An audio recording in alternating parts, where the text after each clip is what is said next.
Yo, welcome to the Table Talk podcast, where we sit down, pull up a chair, and we get started.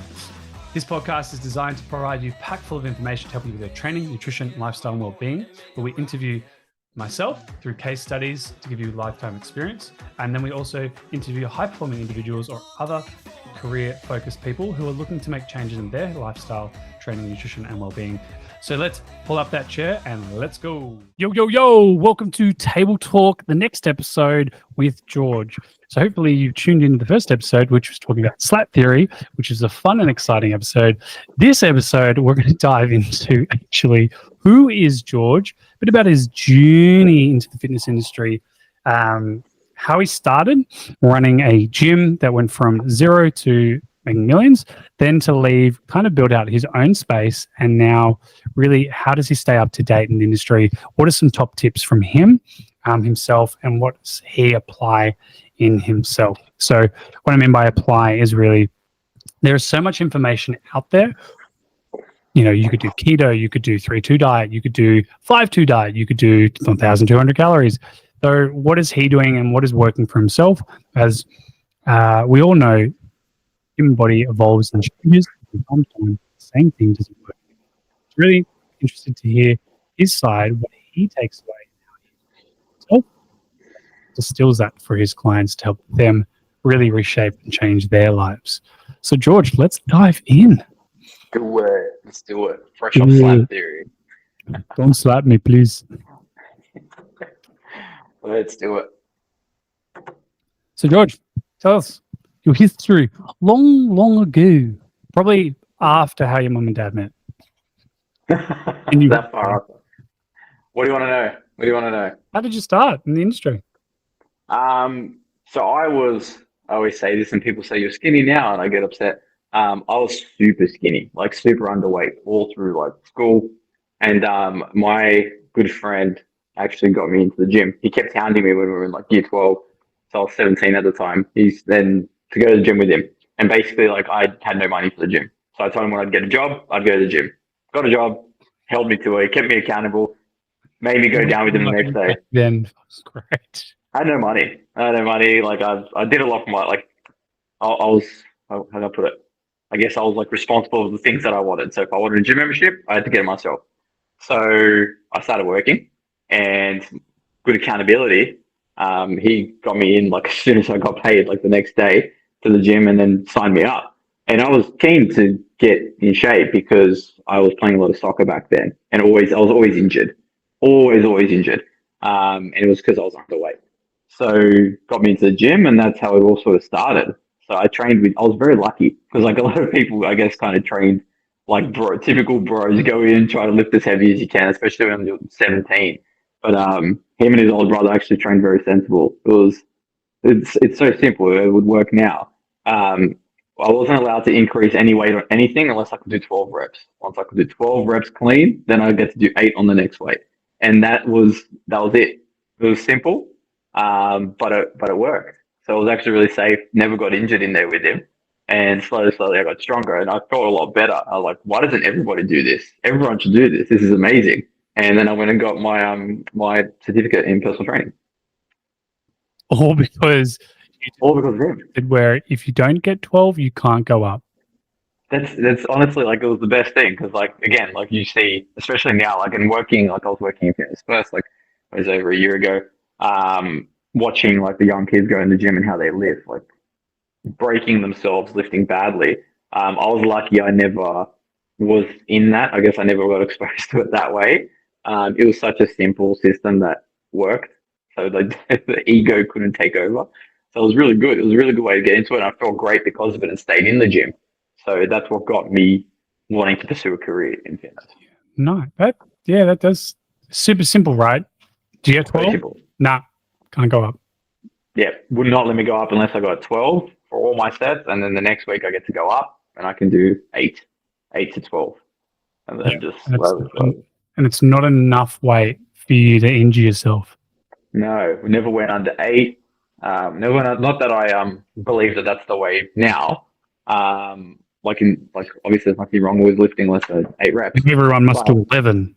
Yeah, but at the time, it was a good safe system to follow because I could never really overdo it. And we were always trained together, which was good. So it was good accountability, and I got a lot out of that. Like looking back on it, I got heaps out of that, Mm. and got in good shape. Was a lot more confident, and that's how it started, man. I just thought everyone needed to do this. Yeah, wow. And then you became a trainer. Became a How old were you? trainer when I was 23, so almost 7 years now. Yeah, so it was like 22, 23 old trainer.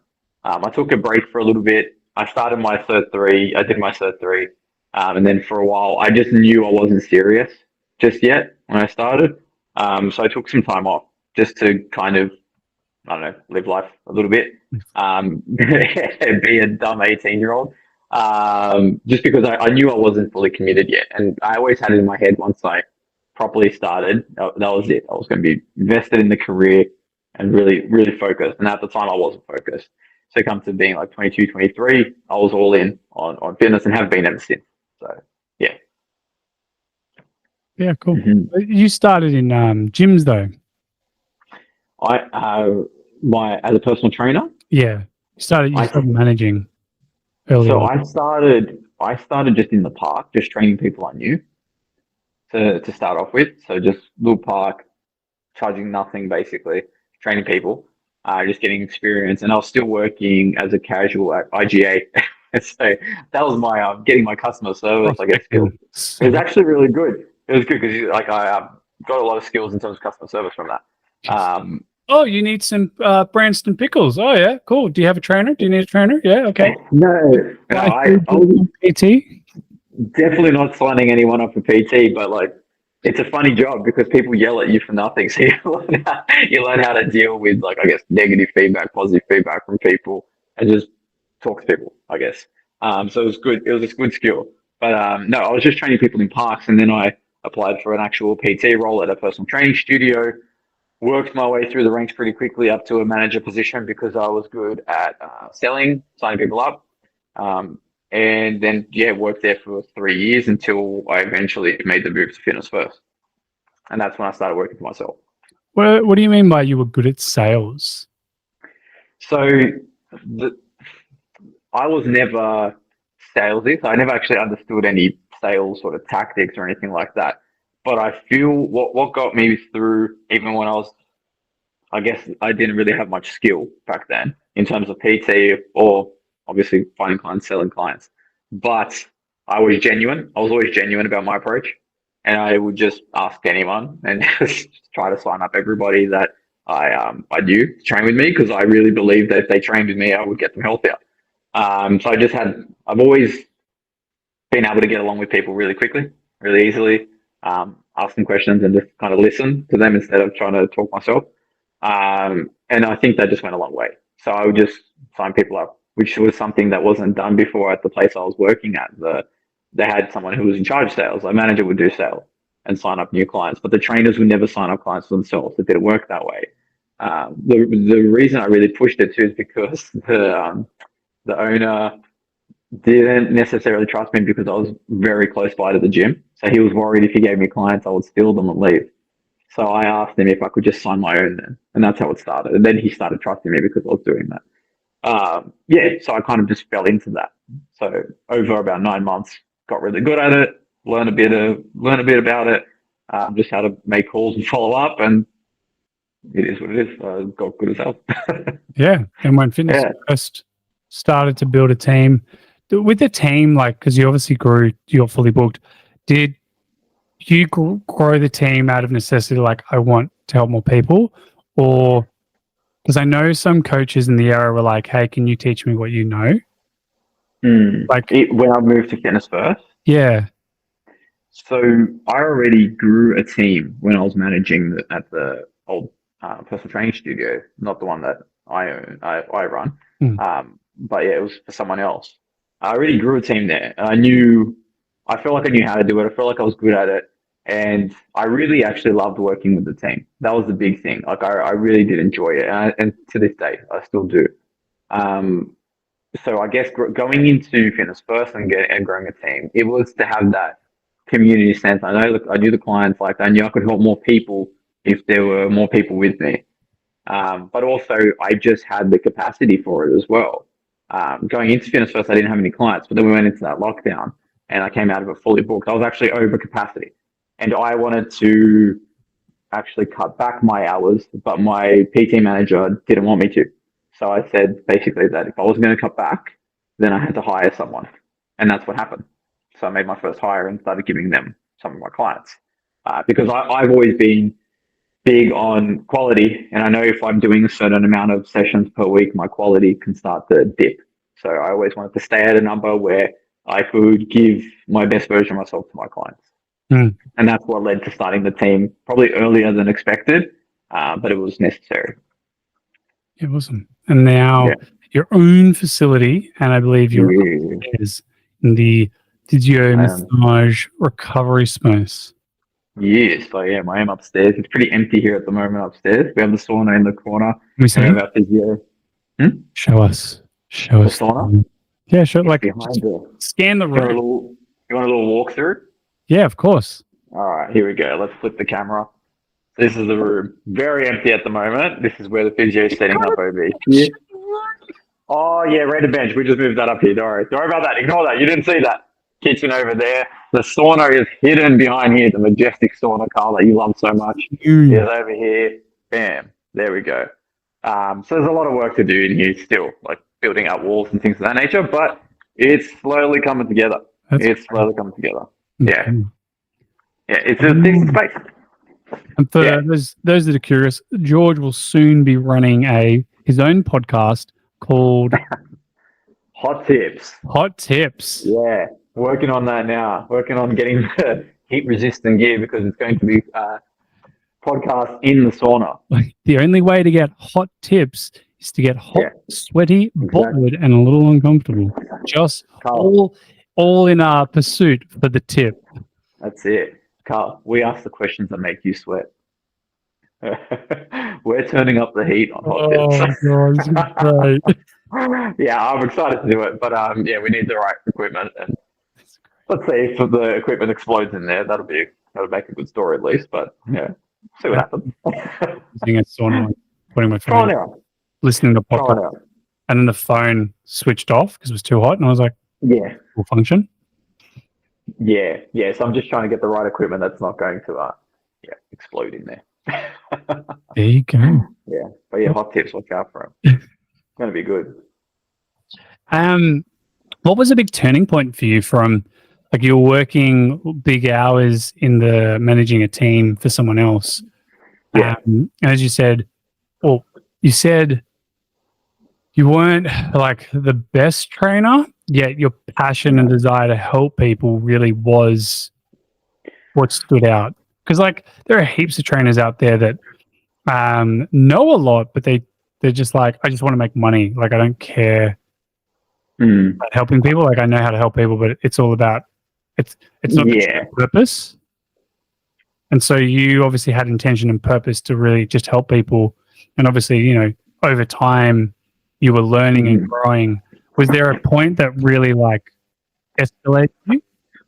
There was. Look, again, so I always had the right attitude, I feel, because I did want to help people. That was my purpose, was to help people. And I knew I could help a lot of people. So the way I think I still managed to get results back then was just the fact that people could tell I was being genuine. That's what I bring it down to. Like I was asking about food. My advice probably wasn't, looking back on it, it wasn't negligent, definitely wasn't negligent all the way that I was training, but it wasn't optimal is the best way to put it. Like compared to what I know now, what I've been taught. But I tried really hard and I was really caring with clients and they could see that. So I think they were willing to make the effort for me. So I think it was enough to kind of inspire them to make changes, and the changes can be pretty simple enough when it comes to weight loss and things of that nature. And you can get quite drastic results if you do it for long enough. So I was still getting results, but definitely wasn't optimal. So the turning point for me was starting to get exposed to coaches who knew what they were doing. So I felt where I was at, there wasn't enough emphasis on actually getting results. I feel like we could have done things better. And as I started seeking that sort of education and coming across different people in the industry, and I came across enterprise fitness, and I started watching all of Mark's videos. And I thought, well, this is really interesting. I don't know any of this stuff. And then I would apply it. So my thing was I would learn something, apply it straight away, so I wouldn't forget it. And I would apply it, and I noticed that my clients would start training better, and things would start kind of syncing up better in the sessions just from watching Mark's videos on enterprise. I was like, oh, this is. I don't even know. I think it just kind of. I was just looking up exercises or something, and one of his demonstrations came up, and I think it was for like a seated row or like a cable row sort of something like that.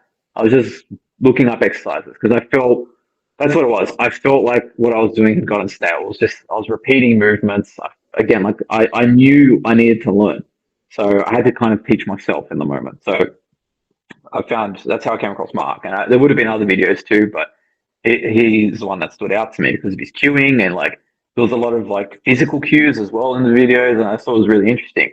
So I started trying to basically apply it with clients, and it was working. Like him and Liam had funny videos. Yeah, like it was those videos, and I just applied it and it worked. And I was realizing that clients were kind of understanding what I wanted a lot better. Then I was training myself and trialing it out, and I was feeling things were working better.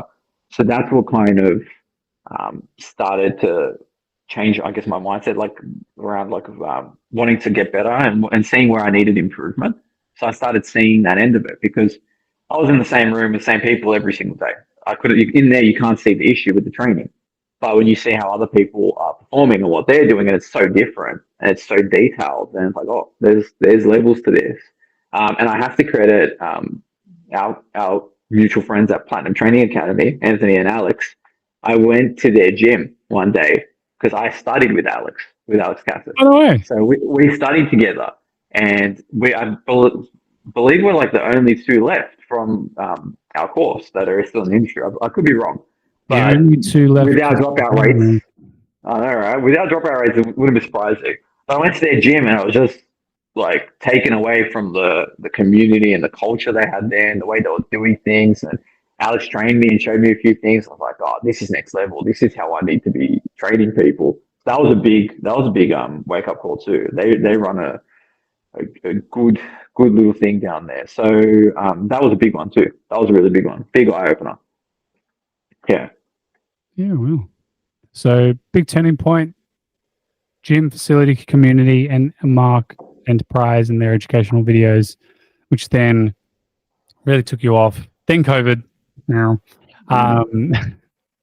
then you've now come out and built your own facility. I guess when you were in Fitness First and you were building, like you were growing and building, what were three main like points that stood out to you? For example, training, nutrition, lifestyle would be one thing, a big focal point that you have on your clients. What would be three key things when you were Fitness First, starting to learn and mentor with these people? What were three big pillars or focuses you would have every day with people? Well, yeah, if I was to take a step back, like actually speaking to Mark and going and doing the internship was the mind-blowing experience that changed everything.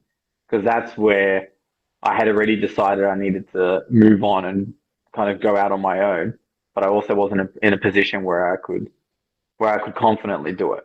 Going there is what showed me you should like all the different things you need to be doing and get like what training actually looks like.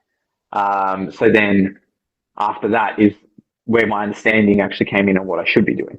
So, and trying to answer your question as best I can, the like focus points when I started learning and building that Fitness First, detail to training, like attention to detail was a big one. Like really precise exercise execution, counting tempos, not repeating the same sort of movements and doing everything with intention was a big one with my training, because before I was kind of taught how to do things well, I was just chucking anything together that I thought made sense. There was no intention. Now there was a big intention around how people moved, screening clients and making sure they're doing exercises that are suitable for them. Because obviously it's not suitable for programs look different for everyone. So actually tailoring the experience was a big one. So that would be the first one, going in and learning. And that's what I would start teaching others as well. Nutrition. Around nutrition, it was not just learning, how to handle a client's nutrition, but but the realistic approaches to take when dealing with the client's nutrition, and also actually the behavioral aspect of that. So coaching, understanding that I was coaching humans, not robots, right?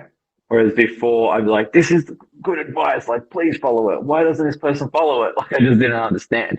But the actual, But yeah, like I just like couldn't wrap my head around it. Like, why can't I get this person results? Why won't they just do the thing? But like again, understanding to give realistic changes, to do one thing at a time with the client rather than bombard them and overwhelm them with information around nutrition.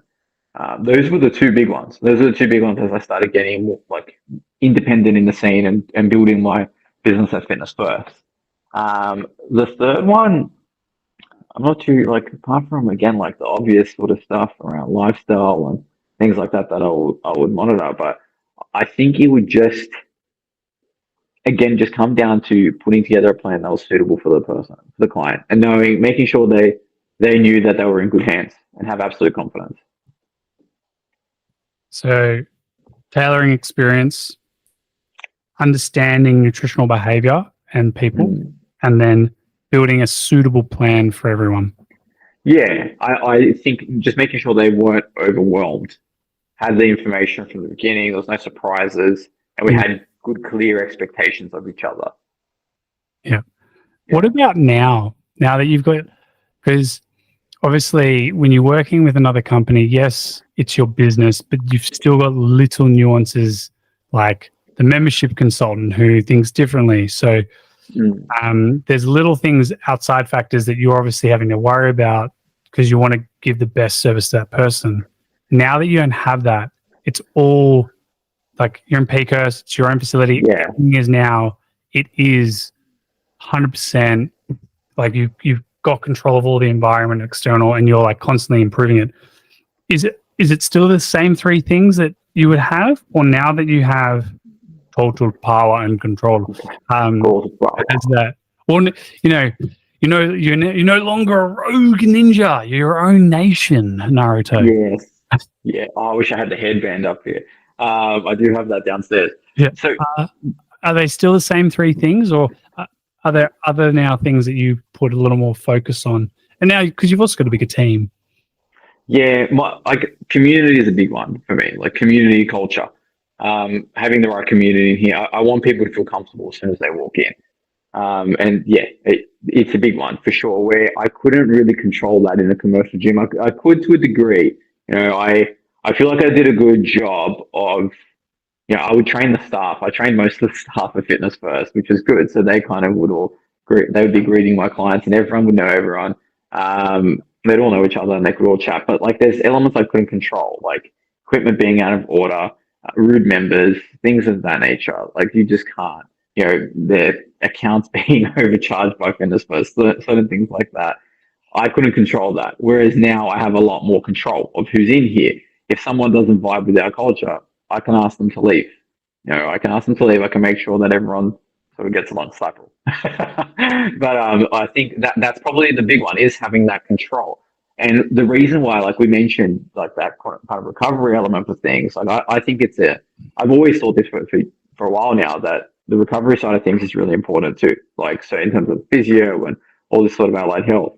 And what I'm trying to do here is have that one-stop shop for people, because they might train with us, but then they, maybe they go to a physio and they don't get the experience that they wanted, or a meal prep company and they don't, they feel like the food quality is not good. I'm trying to control that experience in-house as much as possible at the moment. So that's what's majorly different from when I was at Fitness First. That, and outside of the fact of, I'm always looking to improve. Me and my team, we're always looking to be better. So we want to kind of look back on the last 6 months and think, why do we do it that way? We're so much better now. So we're always improving. So I'd like to think even those first three elements are always improving. Even though the methodology around things and philosophy around things is still similar. We're always trying to improve. But the big change would be having more of that control, like you mentioned. So community control. Control sounds bad. It's not so much control. It's just creating a nice atmosphere for people. to come into. Number one, is that your full number one? What's that? So, Okay. because you before was tailoring experience, nutrition understanding, and creating the suitable plan. Now that you have your own facility, it's you're building community and the culture.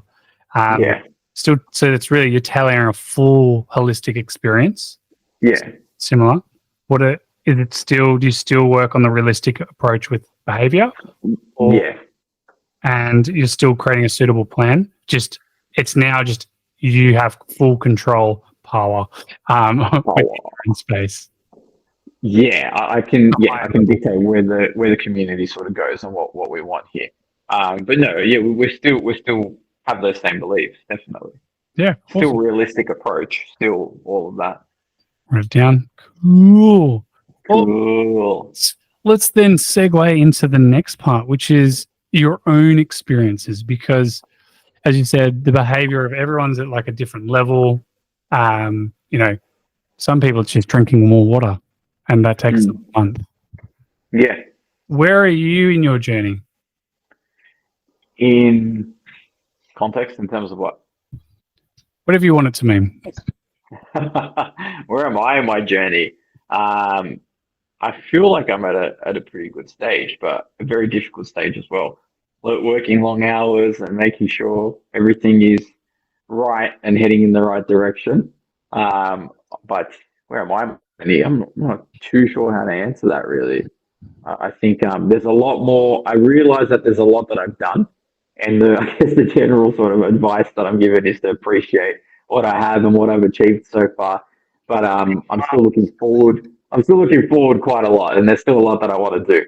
Yeah. So I guess I try to keep the same attitude when I had when I joined Wolfpack. Basically, I just keep my head down and do the work, listen to everyone around me, surround myself with good people, and just have a plan, execute the plan.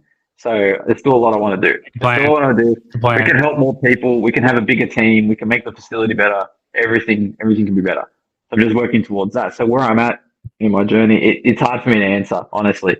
Well, if you're constantly evolving, you're always moving forward, yet you're still being grateful. Though right now, it's not a 9 to 5, it's 7 to 6. You're putting in extra time. Like you and I here on the weekend doing a call and discussing, right? Takes time. And, most people on the weekend are just at home chilling, relaxing. How do you then, knowing that even though it might not stress you, you're putting in extra work, which is physically demanding. Yeah. How does one stay on top of that? Like what are you doing? If someone's looking at this and, they're working longer hours, the typical information out there is 1,800 calories or 3 meals a day, go on the bend to Friday night, get hungover or eat lots Friday, Saturday. Like they have cravings and they at the end of the week, though they still put in extra time. So they're still moving forward. How are you staying on top of that? Do you get cravings? Do you binge? How do you manage that? Okay. Well, I like to think I'm pretty consistent with things. So managing most things for me is just surrounding myself with good people. So whether it's business or whether it's whatever, I have people who call me out if I'm not doing well, and I have people that obviously support me when I am doing well. In terms of my training, I have a set time during the day that I stick to, that I train, non-negotiable. So I'm going to train. I love training. It's not hard for me to do that anyways. What time? I have a big appetite. Normally 11 a.m. 11 a.m. If it's not 11 a.m., it's first thing in the morning, first chance I can. 11:05. So if I have a cancellation for something, or if I'm coming in at 8, starting work from 8, I might get in at 7, get a session in, whatever it may be. But generally it's 11 a.m. I'll train and I'll do the sauna after it. That's my routine. But I try to just schedule things in my life, just like it's an appointment that I can't cancel on. I try to schedule in the times where I'm going to eat, I'm going to train, everything. Now, do you train 5 times a week, 6 times, 4? 4 to 5. Depends how the body's feeling too. Sometimes I if I'm working bigger hours, my sleep can be affected, my recovery is affected. these days I'm trying to do a better job of listening to my body rather than redlining it and injuring it. So I try to listen to my body, but I think it's important to lead by example for our clients and for my team. So I do stick to my schedule, eat clean. You won't catch me in the gym eating anything bad, and for the most part, like I eat obviously quite healthy. But I will say this, and I do kind of instill this mindset to my clients. If I do slip up or I binge, or if I have something that isn't healthy, I don't dwell on it and be a victim about it and think it's the end of the world and I've just ruined everything. I just follow up with a healthy act and continue on, move on. It happened. It's done. Move on. Be better. So I think it's more just a mindset sort of thing with my routine. Even if I miss a session, it happened. I can't go back and do it.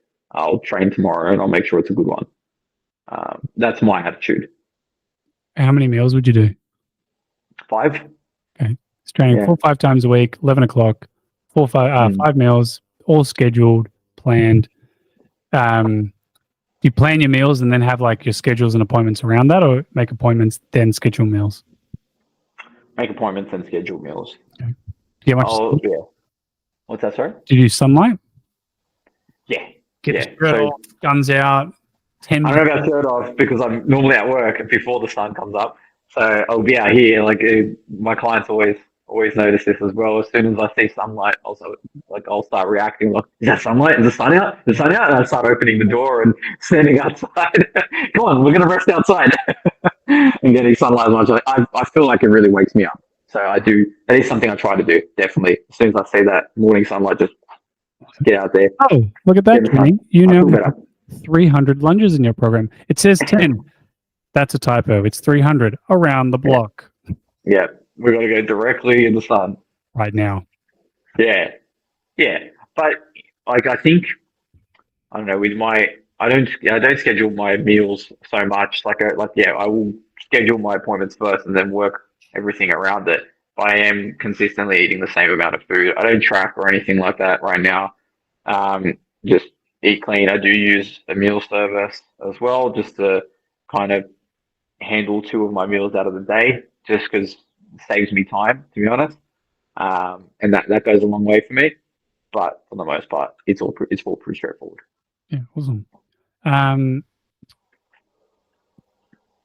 What does your current workout look like? I'm having fun with it a little bit at the moment. It's not planned. We had dinner last night and we were talking about back in the bro days when you'd take pre-workout and just go train endlessly and not have a plan. For those that are curious, does this look like a pre-workout to you? That is the Grim Reaper giving you the finger. And the slogan of this pre-workout is, get it before it's banned. Who in their right mind is like, that's a great product to buy? Like, yeah, who would have done that? Rolls eyes. Yeah, where like mine's like a funny skeleton like this. I'm like, oh, I definitely did that. I took 2 scoops as well for sure. Oh yeah, why it says recommended half. All right, I'll do 2. Quadruple it, double it. Yeah, the old days. Why do I see 6 people? Why is my vision? Why can I taste? Oh, I can taste colors. My biceps feel like they're so pumped they're going to tear. Seems like it's working. Let's do more tomorrow. Yeah. I thought so. I definitely thought so. But I'm trying to.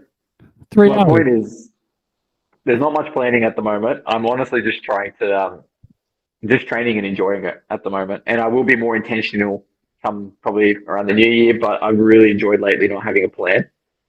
What did you say? I'll be more intentional next year. Yeah. No, not one of these like next year things. I'm just honestly enjoying training without a plan at the moment. So generally, it's push, pull, legs, upper, lower. Is the split plan? It's technically a plan, but pull legs and you rotate that. Push, pull, legs, and full upper body, lower body. It's generally how I do it. 5 days. Otherwise, if I do push, pull, legs, and then rotate it 6 days a week, basically. Okay. So I don't want to train 6 days a week at the moment. Definitely not. Okay. Yeah. So 4 to 5 days. Do you track, like, will you just go, I'm doing pull-ups? Yeah, like, all right, I did 5 last week. I'll do 7.5 this week.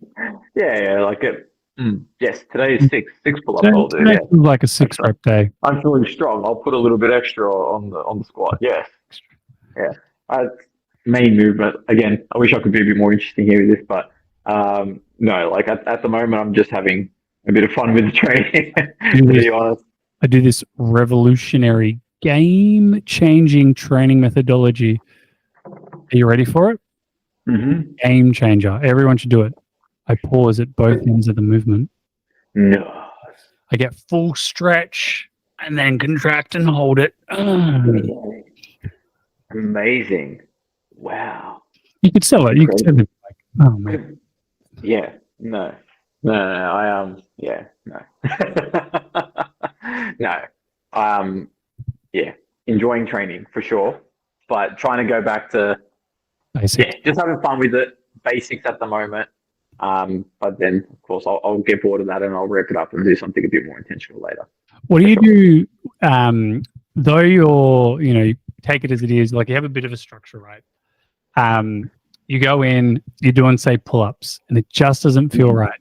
Do you then go, I'll stop here and I'll do lat pull down, something similar, or do you then superset it with say a corrective? So you're thinking, I might be lacking some external rotation. So do you do pull-ups, external rotation? Like, even though you're kind of just being intuitive with it, with your experience as a coach, how do you approach it yourself? Yeah, I think part of being intuitive is being corrective as well. So I'll know if I'm tight somewhere or if I need to mobilize an area, and I'll do that because I still want to train really well, and I'm still training hard. That's the other thing. Just because, again, like from a programming standpoint, I might not be so dialed in, but I'm training. Say, all right, Sam. All right, Sam. So, like, yeah, I'm still training hard. I still want to train hard. So if I'm going to do that, then I need to be moving well. Things need to be working. So there's always an element of corrective work and structural balance in my training. And yeah, if I can't do a pull up because I have some sort of tightness or inability to get in position, I'm going to add a corrective with that so I can. If I'm just massively fatigued because I've been working long hours, I'm stressed out, and haven't maybe had bad night of sleep, I'll go into a less taxing movement. I'll swap it out for a lat pull down, for sure. Just again, that's more so just listening to my body. But no, I do want to be training optimally, and I still want to be training hard. So yes, I would have the corrective. I would make sure my form is good and I'm pushing the load as well. Yeah. Yeah, right on. What about with your knowledge on structural balance? What are the common? So the way you treat your training is obviously structural balance, right? And based on what's tight and what's not, and you adjust that. Though, with your knowledge of typically, like with most people that we see, tightness in calves, weakness in core, external rotation, like shoulder function. This is things that we typically would see with people that we would program to correct. Do you use that in your program? Like, would you put it in your program, though you may not have it now, would you put that in your program right now to maintain and prolong it, even though it's not a problem right now? For myself to maintain and prolong ending up with those issues. People, right? You help heaps of people. So you see similar commonalities. So I guess what are the similar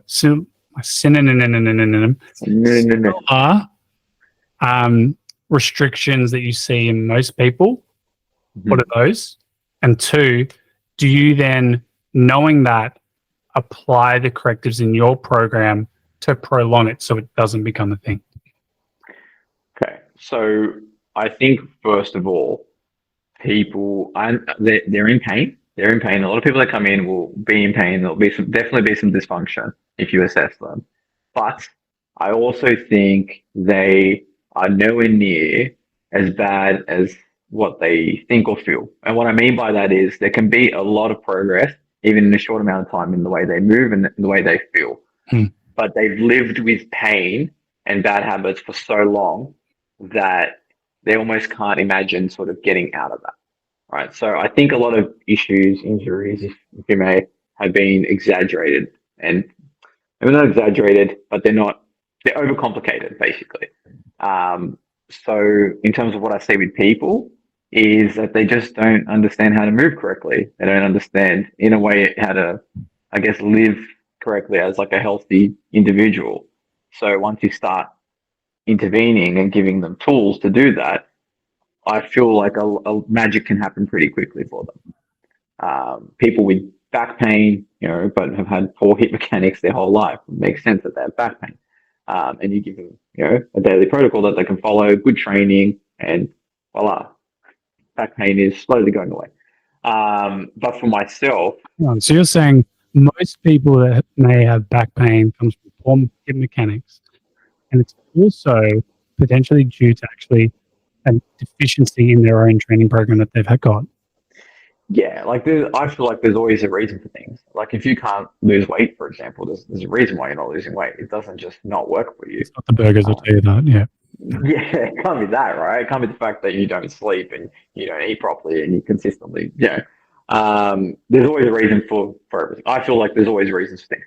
So it's just a matter of just, again, like I said before, with intention and realistically giving them the tools that they need to feel better and achieve what they're looking to achieve and managing their expectations and, how long is it going to take to achieve these things. But so your question for me though is like, how do I avoid falling into those regular sort of issues I see with people with my own training? Is that the question? Yeah. I train properly. I don't know. I warm up well. I warm up really well before I train. I always keep warming up though. What am I warming up? Yeah. So if I'm going to squat, I'm not just going to get under the bar and lift my working weight. I'm going to do things to engage my core, mobilize my ankles, start drilling the pattern in, slowly warm up, start with an empty barbell, work my way up to my working weight, and then perform. Basically, I'm not going to jump straight into it. But a lot of people who would train themselves would just do a couple of these ones. That feels pretty loose. Get under a bar and hurt themselves. Basically. Yeah, looseness is not stability. Yeah, exactly. So they just get into the positions and throw weight around rather than getting themselves ready for it and then performing correctly. So I think, it's easy to say when you have the awareness around these things, but that would be the difference. Being aware, let's use that squat as an example. So we're aware, we've done our correctives, our mobility drills, right? So we've prepped the joint. How would you warm up for yourself or for a client for a squat? How would I warm up for myself? Yeah. Well, I guess it depends on who you're training. Like where's the issue for the client? Where is the restriction? You've done the correctives. So we've got the correctives. Now we're moving on to done the correctives, prep, like you said, prep the ankles, the core, the brace. And now we're not doing a working set. We're starting with the bar. Or like are you body weight first, then the bar? Like how do you do that? Do you go like bar, 10 reps, then add 10s, then I like a good counterbalance squat, something that's going to really engage the core before going into it. My personal favorite, and my clients hate it, but it works, damn it, would be slow eccentrics, just like a slow tempo. So working a real slow tempo on the way down, pausing at the bottom, like 8 seconds. 8 seconds, 2-second pause at the bottom. Really understand where they are at all parts of the movement, and then not heaps of reps like that because it'll burn them out. But just to start off, really understand the pattern, get a good feel for it, and then start moving away from that tempo as we get to the working weight.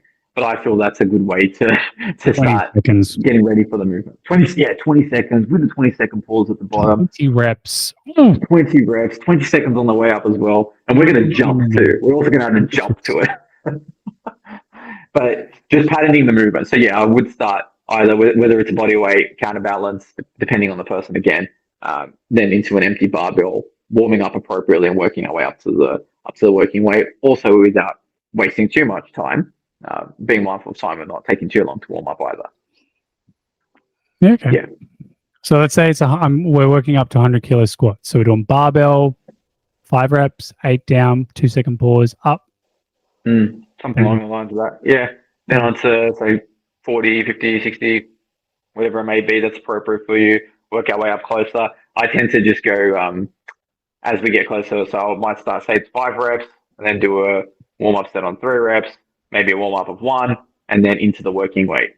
So kind of in a wave like that, get into the working weight. That way they're primed for it. They're stimulated but not annihilated. I got that one from Sebastian Horan. I want them to be warm, but I don't want their performance to be hindered going into the movement, basically. So for me, that's the mentality going in. Get the pattern, feel good going into it. Don't feel like you've just jumped in cold, but also don't feel like you're now tired because your warm up was so excessive. Yeah. So we've got, in summary with George, you've got number 1, strong community connection, building a suitable plan that suits the person's need based on wherever they are. From a personal experience in yourself, you have like a non-negotiable alignment with your training. And if you can make it suit earlier, you do that.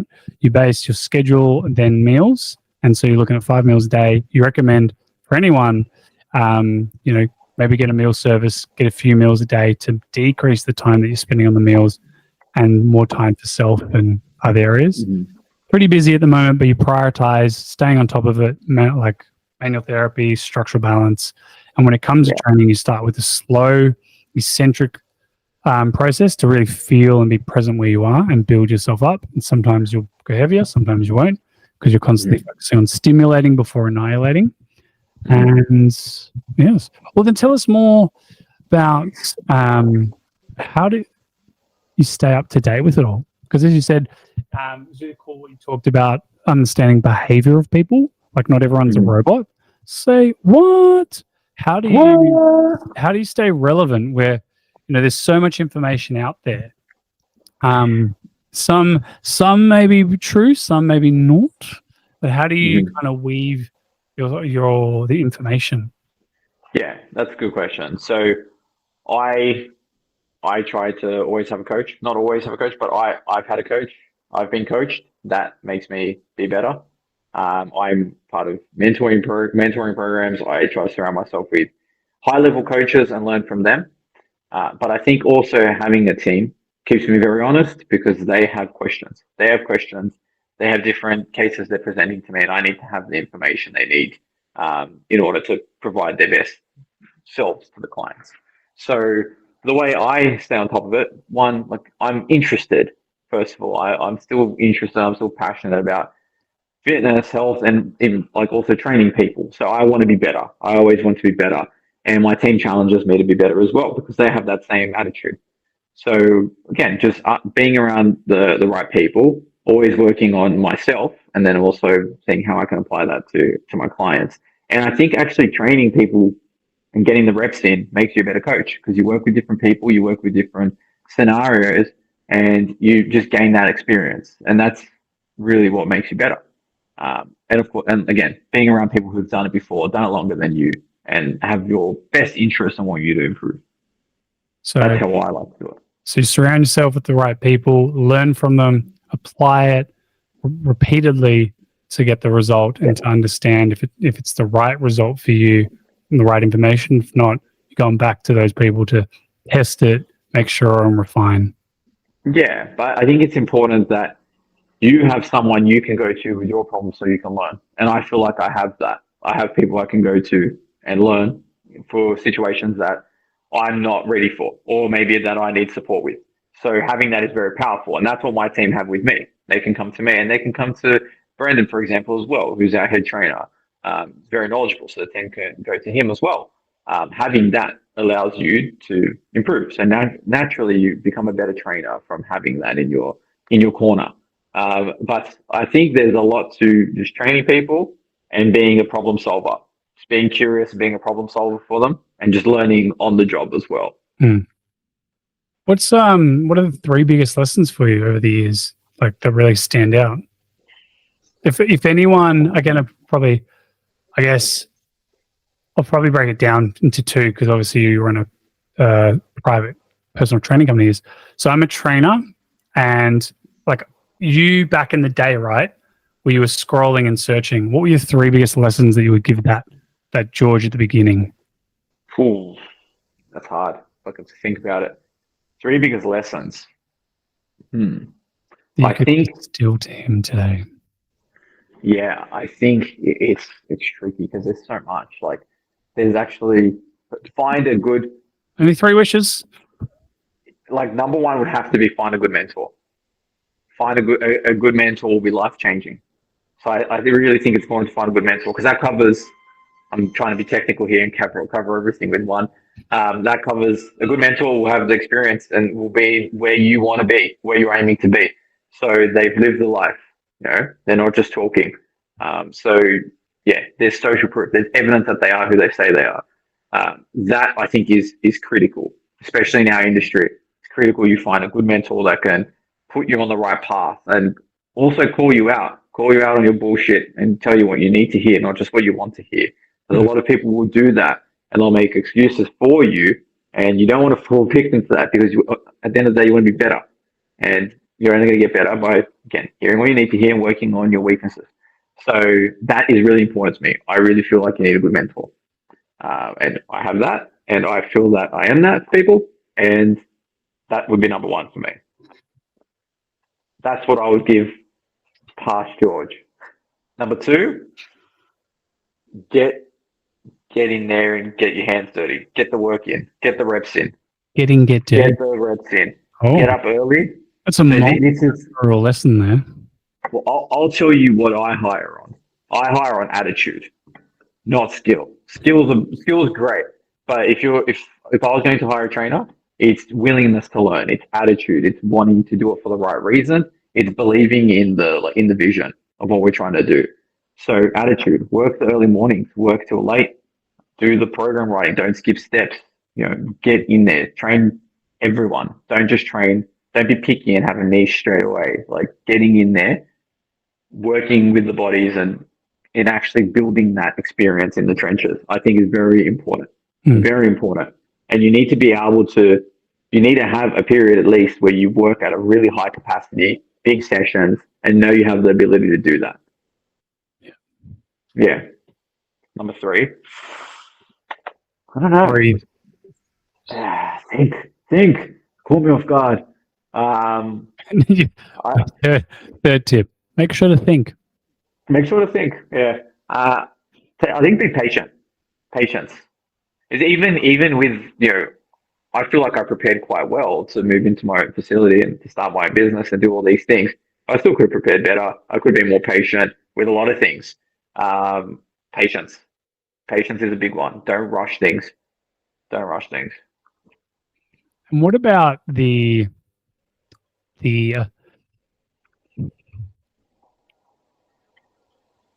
I'm looking to join a gym or I'm looking for a personal trainer. What are the top three tips I wouldn't say top tips because it really is a point of where someone is in their life. What would be the main tips for someone looking to invest in a personal trainer or to invest in themselves and their health? What are the three main things for them to focus or look into? When choosing a trainer? Okay. Or deciding, because, for me, I think you should have a mentor or a coach. Like you should be when you put yourself first, you should be investing in the right people. 100% agree with that. So for some people, like I had a lady a while ago and we were talking about, for her, she's like, my first thing is just show up and just observe. Okay. Like observe what the coaches and people are doing before you invest in that person. So I was like, okay. So what would your three things be for someone who's decided to put their health first? Okay. To find the right trainer for them. Yeah, that's interesting. Well, I would say there's your trainer. What's that? Sorry, you cut out. GT fitness and performance. Yeah, just come to me. I'll just train. Yeah.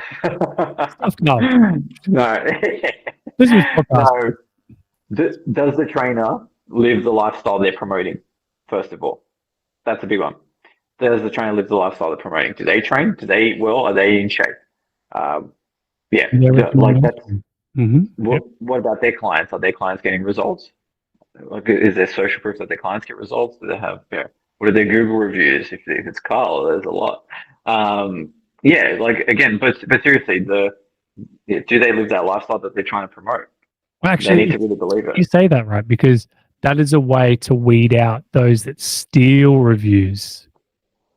Steal reviews. Yeah, I don't think I've told you this. So I doing a sales and marketing training, and this guy goes, you know what you should do? Like he's talking about how to build funnels and stuff. He's like, you know what you should do? Like if you're a new business owner running a fitness or gym, what you need to go is you need to go Vitruvian Health, open up the app, open up their marketing, go onto their site and just take some of their reviews. What?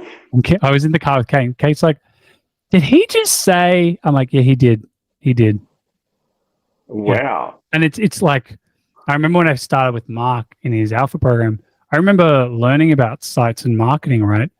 And we came across some websites literally copy and pasted Enterprise Fitness's site and pasted it. And it literally said, like, literally had their logo, like Orange PT. That wasn't the company, but Orange PT. Literally said, here at Enterprise Fitness. Oh, wow. And we were like, wow, like people in pace. So yeah, it's great that you say that because like there are people that rip off people. So if you actually go in and you see, are they living it themselves? Yeah. Yeah, 100%. I think that's a big one. Do they train? Yeah. Do they train themselves? Do they live? You know, are they telling you to eat clean and then you're catching them at Macca's, or like they're coming in and they're, you know, they're talking to you about how they drank on the weekend and all this sort of thing? Like, no, you want to train that leads by example. I think that's a big one, and that's a good way to make an initial decision. Do they live by example? Are they practicing what they're preaching? That'd be the first one. Number two. That'd be the first one. Number two. Well, I mean, connecting with them would be very important, I feel like. Do you have a connection? Well, I'll go further than that. Is the trainer just letting you say whatever you want, or are they challenging you? Are they digging with things, or are they challenging you? Because it may sound nice if the trainer just agrees with you and goes, oh, I understand, it's too hard, or it's this, or it's that. That's not what you're paying for. You're going to someone who's going to create a change in you. So they need to be willing to, and in a nice way, call you out for your benefit and not just agree. They can't be super agreeable. They need to show you the way. They need to ask you questions. They need to investigate. Yeah, I agree. Yes. No. Yeah, not aggressive, not confrontational or anything crazy, but sorry, George. You want someone who's going to keep you accountable and keep you honest and keep you on track. I don't like how you said number two. Could you retranslate? No. I think that's a big one because this is what I have seen as well. Because they might train and do all these things, right? But I have seen this where the trainer just lets the client off with everything, or just agrees and lets them do their thing. And the client might say, you know, oh, I don't want to. I know what to do with my nutrition. Well, no, it doesn't work like that. So if you're training with me, you're doing your training, you're doing nutrition. We're looking at your sleep. We're looking at your stress. We're looking at all aspects around your goal. We're not just going to train and make you tired. Anyone can do that. So I think that's an important one when approaching a trainer as well. Is that they really believe in what they're saying and they're willing to discuss that with you and stand their ground on their opinion. Yeah. Third, I'm not sure. I'd have to think more about the third one. What would one of yours be, Karl? Someone who's starting. Yeah. I'll probably reflect this on the gentleman I'm working with at the moment, Michael Sue. Big shout out to him. He's taken a lot. I think the biggest thing for a lot of people that are starting is it's okay. Where you are, where you're from, how where you are, or how much weight you've lost, and how stressful. The thing is to say it's okay. You're now making a decision in the right direction, and you don't. It's going to take every day is moving in the right direction for what you deserve, the goals and the outcomes that you want. You're taking action. Yeah, and that breaks it down into every step because this guy literally, hey man, so we're about 80% through the warm up. It's been an hour. We're not done. He's like, oh, what did you do? I'm like, do the workout. We've done what we can. And in 2 weeks now, like yesterday, was the first time we finished warm up in his workout. Yeah. Nice. And I'm like, Yeah. fist pump. He's like, I had a huge grin on my face. I'm like, mate, do you know what today is? He's like, yeah, it's Friday the 24th. I'm like, no, mate, today's the day we finished. Nice. No way. I'm like, yeah, man. Like, and like, that's a huge thing because a lot of he was like, people are like, I've got meetings, I've got business events, I've got to make payroll, I've got to do X, Y, Z. And they get so in their head, they then go, oh, I've got to achieve X, Y, Z in training. It's like, yeah, but I've done this for 14 years. This is like your first day. Yeah. Yeah. Yeah. 100%. Yeah, I agree with that one for sure. It is, yeah. This is the start. You are where you're at, and we move from here. There's a lot of people I know I've encountered a lot of people who want to lose weight before they start the training because they feel like they're not ready to train yet. It's like, but that's what I'm here for. I mean, you're getting ready to get ready. No, like, yeah, it is. I think people put a lot of pressure on themselves and unrealistic expectations on themselves. I'm not sure where they get it from. It could be many different areas, but definitely gets in the way. Where they're at, you're right. It's okay. And Yeah. this is the first step. A lot of people, like in the last few months, is that I've had a big realization now with like our life program is that like in my head, a lot of people like is saying expectations like I've got to lose 500 grams a week, and then they don't lose anything. It's like failed. And now, or some people will lose like 5 to 10 kilos in 2 weeks. You're like, holy crap! But then remembering, it's like, don't let that be the expectation that must always happen. Yeah, manage expectations. That's so important. And you know what? That's something I got wrong early in my career. I wouldn't manage expectations. I wouldn't set and manage expectations, and then you don't know. Yeah, but you're losing. You get a client that might be losing a kilo and a half, 2 kilos a week, and then all of a sudden they're losing half a kilo. Half a kilo is fantastic if you're losing that per week, but they don't know that because that expectation was never managed for them. Or they might expect you to text them every single day to check in and see how they're going. You know, but I'm not comfortable doing that every day. Police do it. But I think you're right with that one as well. That's a big one, is managing expectations. I think that's more on the trainer's end, to be fair, rather than the client. So for trainers, managing the expectations of the client, understanding what they expect of you, but also being clear of what you expect from them. That way there's no surprises. Well, even if we were to flip it right, you know, getting the coach and getting everything aligned right, if someone just started on their own, is like, just journal it and just start, but don't start with the expectation that everything has to change next week because you haven't looked after yourself for 10 years. Yeah. Fall in love with the process. Fall in love with the process, and the outcome will handle itself. Enjoy the training. Enjoy turning up every day.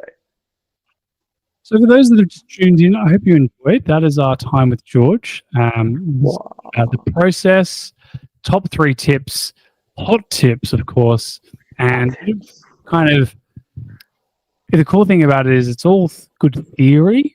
We've talked about it. However, then you've seen with George in his own experience where he is at in his own journey. So he's got his own mentors. He's putting in the training.